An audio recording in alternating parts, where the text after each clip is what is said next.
Pinagdududahan ni Senator Amy Marcos ang appointment ni Boying Rimulya bilang bagong ombudsman. Suspetsa niya, planchado na talaga niya ang plano na mapakulong si Vice President Sara Duterte. Nasa frontline ng balita niya, si Dave Abuel. Bago pa man italagang ombudsman si Justice Secretary Boying Rimulya, natunugan na raw ito ni Senador Amy Marcos. Si Senator Amy ang nagsampa ng kaso kay Rimulya, kaugnay ng pagkakaaresto kay dating Pangulong Rodrigo Duterte. Kalaunan, ibinasura rin niya ng ombudsman.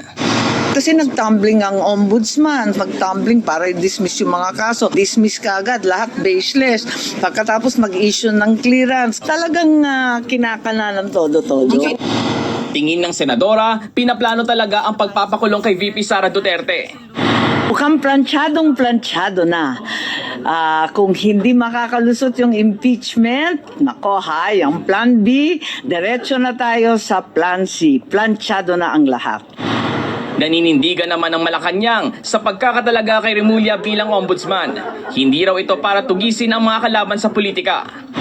There's always a process and a very stringent process required under our constitution, and then Secretary Rimulya went through that process, and he was vetted by the JBC and appointed by the President. So I don't believe there is basis to that concern. At the end of the day, after the President receives the recommendation from the JBC, it's still the decision of the President.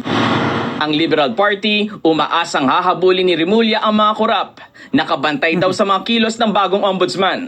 Si House Infrastructure Committee Co-Chairperson Terry Ridon naniniwalang mapapatatag ng appointment ni Rimulya ang pagkakaroon ng accountability, lalo sa mga sangkot sa korupsyon sa flood control.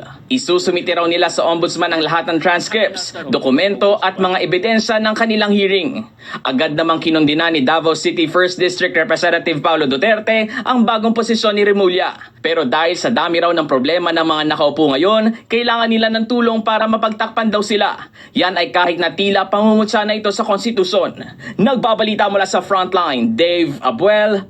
Hindi pa ba halata? Matagal na nilang plano yan eh. Gusto nilang mawala sa landas nila si Sara. Kasi si Sara lang ang malakas nilang makakalaban sa 2028. Diba? Una, binato ng kung ano-ano, confidential fund, pina-impeach si Sara, pero wala namang nangyari. Ito na yung last chance sila sa ombudsman. Kaya magmamasid tayo at aabangan po natin yung mga bagay-bagay po na yan. Kung anong mangyayari dito. Ayan. Kayo guys, ano yung opinion po ninyo tungkol dito? Pa-comment naman sa baba.